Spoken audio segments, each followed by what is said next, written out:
Yes, guys, welcome back to Chelsea Fan TV. Welcome back to another match review. Welcome back to another W against Tottenham and another double against Tottenham. Because when was it in doubt?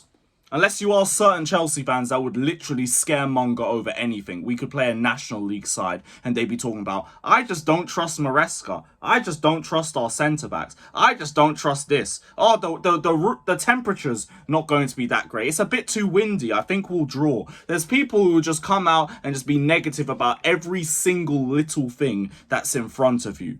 And I don't get how you could be a Chelsea fan who has seen this fixture numerous times throughout the last however many decades that you've been alive for and be concerned. Be concerned of the worst Tottenham side in recent memory. Be concerned of a Tottenham side that is struggling to win games. To be concerned of a Tottenham side that's the only team that Leicester City have beaten since December and the only team that they've beaten away from home since October. Be afraid of a Tottenham side that has, 38 points in its last 44 games or something insane like that. Be afraid of a Tottenham side with, I think, the worst London derby record in the league this season, joint only with the side that we're about to play on Sunday. Be afraid of a Tottenham side with one win against the top 8 all season and 2 wins against the top 10. Be afraid of a Tottenham side that has one win at our ground since 1990. Be afraid of a Tottenham side that has less wins at our ground since the early 1980s than we have wins at their new ground. I could keep reeling off these stats. I really could. Because I don't understand it. I don't understand how we got to a point where we are bitterly negative over every little thing about the club right now, but it was never the same energy last season when we were actually rotting in mid-table at this point last season. Just for reference, at this time last season, we had just drawn 2-2 to a managerless Burnley team that were down to 10 men. And yet there are people that pine and cry and moan and beg for that football to come back. I don't understand it at all. And again, back to this game.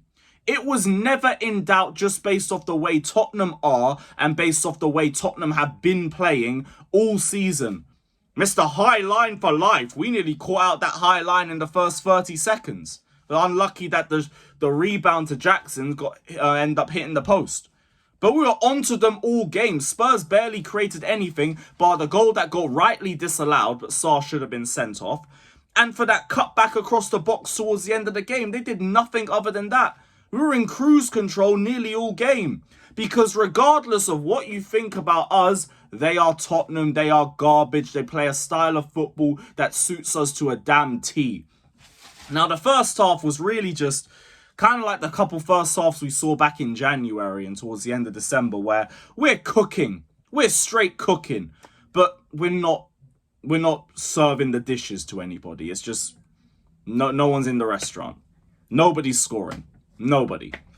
And I understand people having the PTSD coming out of that one because it really just feels like another one of them halves. But if you look at it from a neutral perspective, we were by far the better team. It was always just going to be a matter of when do we end up scoring? When does the goal finally arrive? Is it sooner or is it later? How long are we going to drag this crap out for? But we were clearly in control. Caicedo, Enzo are absolutely bossing everything.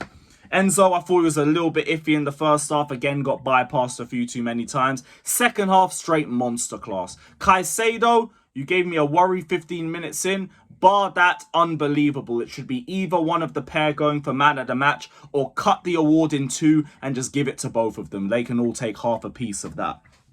Sancho, not good. I feel like they just read how he was going to play because he loves slowing the game down and then trying to drag players to him and making space for runners around him. But they knew that, so they kept trying to cut out the pass. It only worked one or two times. Bar that, very ineffective. And also just like didn't really look on it off the ball either. Like it was a really, really bad performance from Sancho. I'll be so real. We're going to need a lot better from him. Jackson though showed everything that we have been missing in the final third, bar the goals again.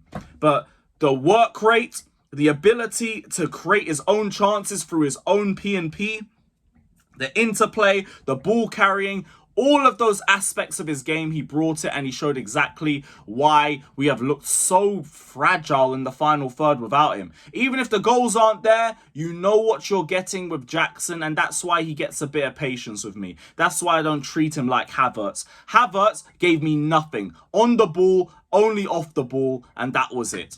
Nothing. Nothing on the ball. Jackson gives me everything but the goals. I'll give you a bit of time. I'll give you a little bit of time. But first off, absolutely cooked. Second half, Palmer finds Enzo Fernandez for 1-0. And also, shout out to Enzo Maresca for getting the best out of Enzo Fernandez. Because this improvement that we've seen from him is not Poch muscle memory or any of that garbage. No, Maresca has a midfield structure suited behind Enzo with the inverted fullbacks.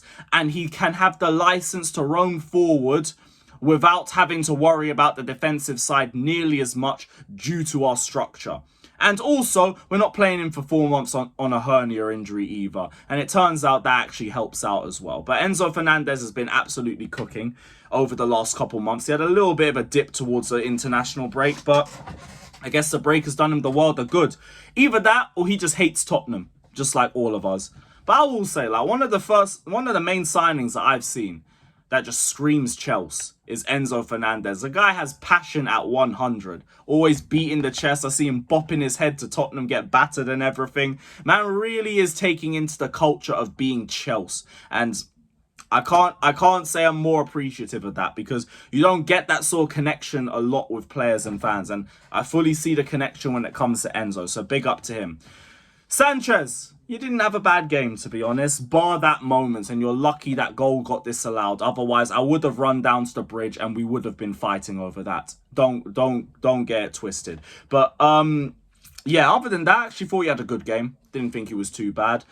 The passing wasn't as big of a problem, partly because of how high Spurs' line was. And yeah, big save towards the end of the game too. Big save towards the end of the match. Palmer, I thought he had another good performance. Good to see him getting back to speed. Chalobah locked up Solanke. Locked him up. Colwill was garbage. Sorry, he wasn't good. But Chalobah, very, very good. Locked up Solanke, and some of the passing, unbelievable. Unbelievable. But yeah, you guys, let me know your thoughts down in the comment section below. Let me know your thoughts on another W over Lily Phillips FC. Sorry, Lily White FC. My bad. And yeah, big up to every single one of you. Let's keep this winning run going, because we have a good run of games coming up until the last 4. Take advantage of it, because we are all just going to be joining hands and making a prayer circle for when the last 4 games come in. So, yeah, God be with us. And let's hope we get top 4. Up the Chelsea. Up the Chelsea.